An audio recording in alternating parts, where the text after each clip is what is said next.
Hi friends, welcome to RojasCooking. இன்னைக்கு நம்ம சேனல்ல ரொம்பவே சூப்பரான கடி பக்கோடா எப்படி செய்யறதுன்னு பார்க்கலாம் வாங்க. அதுக்கு முன்னாடி நீங்க என்ன நம்மளோட சேனலை சப்ஸ்கிரைப் பண்ணலனா மறக்காம சப்ஸ்கிரைப் பண்ணிருங்க.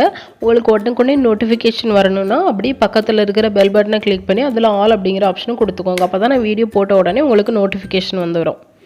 இப்போ நம்ம இது செய்கிறதுக்கு வந்து ஃபஸ்ட்டு வந்து ஒரு கர்ட் மிக்சர் ரெடி பண்ணிடலாம். அதுக்கு ஒரு பாத்திரத்தில் ஒரு 3 ஸ்பூன் அளவுக்கு கடலை மாவு சேர்த்துருக்கேன். நான் இன்றைக்கி செய்கிற அளவுக்கு வந்து 1/4 கப் அளவுக்கு கடலை மாவு தேவைப்படும். ஆனால் நான் வந்து நிறைய கடலை மாவு சேர்க்க விருப்பம் இல்லாதனால 3 ஸ்பூன் சேர்த்துருக்கேன். உங்களுக்கு தேவைன்னா 1/4 கப் அளவுக்கு கடலை மாவு சேர்த்துக்கோங்க. அது கூடாலே வந்து ஒரு 1/2 டீஸ்பூன் அளவுக்கு மஞ்சள்தூள் சேர்த்துக்கலாம். அதுக்கப்புறமா 1 ஸ்பூன் அளவுக்கு வத்தத்தூள் சேர்த்துக்கிறேன். அது கூடால ஒரு 1/4 ஸ்பூன் அளவுக்கு ஓமம் சேர்த்துக்கிறேன். அதுக்கப்புறமா காயத்தூள் வந்து ஒரு 1/2 டீஸ்பூன் அளவுக்கு காயத்தூள் சேர்த்துக்கலாம். அது கூடால 1 டீஸ்பூன் அளவுக்கு இஞ்சி பூண்டு பேஸ்ட்டு சேர்த்துக்கிறேன். அதுக்கப்புறமா உப்பு வந்து தேவையான அளவுக்கு சேர்த்துக்கோங்க. சேர்த்துட்டு இதை வந்து ஃபஸ்ட் லைட்டாக மிக்ஸ் பண்ணிடலாம். அதுக்கப்புறமா இதில் வந்து நம்ம தயிர் சேர்த்துக்கலாம். தயிர் வந்து நான் இன்றைக்கி 1 கப் அளவுக்கு தயிர் எடுத்திருக்கேன். தயிர் சேர்த்துட்டு இதை வந்து நம்ம நல்லா மிக்ஸ் பண்ணி எடுத்துக்கலாம். கட்டி எதுவுமே இல்லாத மாதிரி நல்லா மிக்ஸ் பண்ணிக்கோங்க. அந்த கடலை மாவு வத்தத்தூள் எல்லாமே நல்லா மிக்ஸ் ஆகி கட்டி எதுவுமே இருக்கக்கூடாது. அந்த அளவுக்கு நல்லா மிக்ஸ் பண்ணி எடுத்துக்கோங்க. இப்போ நல்லா மிக்ஸ் பண்ணதுக்கு அப்புறமா இதில் வந்து நம்ம தண்ணி சேர்த்துக்கலாம். தண்ணி வந்து நான் இன்றைக்கி 4 கப் அளவுக்கு தண்ணி சேர்த்துருக்கேன். 3லேருந்து 4 கப் அளவுக்கு தண்ணி சேர்த்துக்கோங்க. சேர்த்துட்டு நல்லா கலந்து விட்டுடலாம்.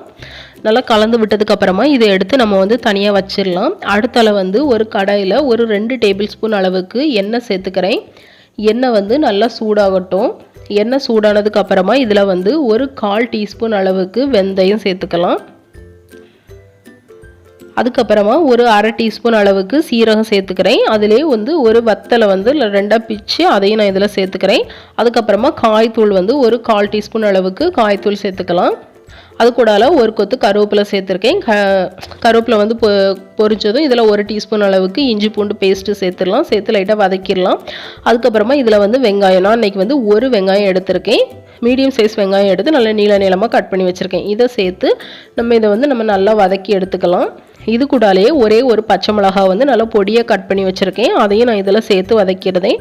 இது வந்து ரொம்ப பொன்னிறமாக வதங்கணும்னு வேண்டாம். லைட்டாக ஒரு சாஃப்டாக ஆகிறது வரை வதங்கினா போதும். இப்போ பாருங்கள், அந்த வெங்காயம் வந்து நல்லா சாஃப்டாக ஆகிறது வரை நல்லா வதங்கிடுச்சு. அடுத்தால இதில் நம்ம கரைச்சி வச்சுருந்தா அந்த கர்ட் மிக்சரை வந்து நம்ம இதில் சேர்த்துடலாம். சேர்க்கும் போது லைட்டாக மீடியம் ஹீட்டில் வச்சு சேர்த்துக்கோங்க. சேர்த்துட்டு நல்லா கலந்து விட்டுட்டே இருங்க. ஒரு 2 நிமிஷத்துக்கு கைவிடாமல் நல்லா கலந்துக்கோங்க. அதுக்கப்புறமா இதை வந்து நம்ம கொதிக்க வைக்கணும். ஹை ஃப்ளேமில் வச்சுட்டு நம்ம இதை வந்து நல்லா கொதிக்க வைக்கலாம்.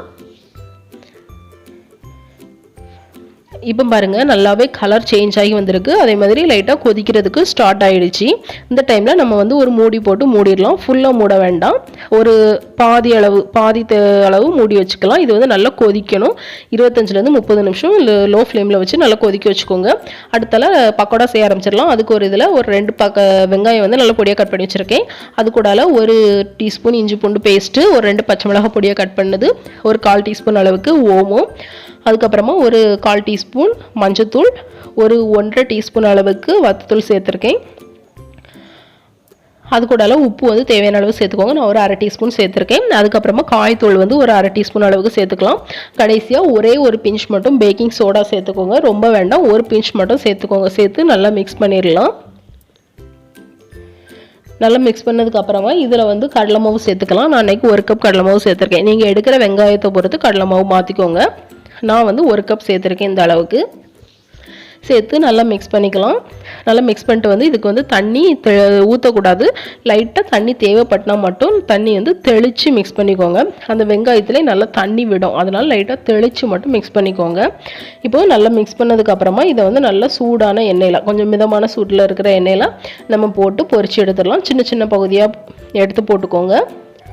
சேர்த்து நல்லா திருப்பி போட்டு எல்லா சைடும் பொன்னிறமாக வந்ததும் நம்ம எடுத்துடலாம். லோ ஃப்ளேமில் இருக்கக்கூடாது, ஹை ஃப்ளேமில் இருக்கக்கூடாது, மீடியம் ஃப்ளேமில் வச்சு பார்த்துக்கோங்க. அப்போ தான் கரெக்டாக வரும். இதே மாதிரி நம்ம வந்து எல்லாத்தையுமே பொரித்து எடுத்துடலாம். இப்போ பக்கோடா ரெடியாக இருக்குது. அதே மாதிரி நம்ம செஞ்ச அந்த கறியும் வந்து நல்லா ஒரு 30 நிமிஷம் நல்லா கொதித்து வத்திடுச்சு. இப்போ பாருங்கள் எந்த அளவுக்கு வத்தி இருக்குன்னு. அதுக்கப்புறமா இதில் வந்து தேவையான அளவுக்கு தண்ணி சேர்த்துக்கோங்க. உங்களுக்கு கன்சிஸ்டன்சி எவ்வளோ தேவையோ அந்த அளவுக்கு சேர்த்துக்கோங்க. நான் வந்து ஒரு 1/2 கப் சேர்த்துருக்கேன். சேர்த்துட்டு இதில் வந்து நம்ம செஞ்சு வச்சுருந்தோம் அந்த பக்கோடாவையும் சேர்த்துடலாம். சேர்த்து இதை வந்து ஒரு நிமிஷம் மட்டும் சிம்மில் வச்சிடலாம். லைட்டாக கொதிக்கட்டும். ஒரு நிமிஷம் மட்டும் இது கொதிச்சா போதும்.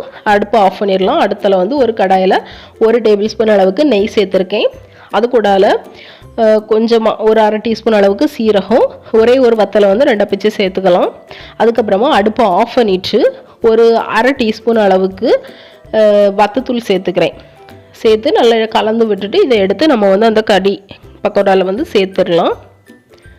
சேர்த்து நல்லா கலந்து விட்டுக்கோங்க. அவ்வளோதான், நம்மளோட சூப்பரான கடி பக்கோடா ரெடி ஆகிடுச்சு. ரொம்ப சூப்பராக இருக்கும். சூடான சாதத்தில் வச்சு சாப்பிடுங்க, அவ்வளோ சூப்பராக இருக்கும். கண்டிப்பாக ட்ரை பண்ணி பாருங்கள். ட்ரை பண்ணி பார்த்தீங்கன்னா எப்படி இருந்துன்னு எனக்கு கமெண்ட்டில் சொல்லுங்கள்.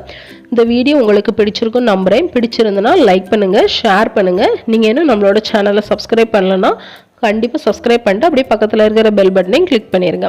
Bye friends.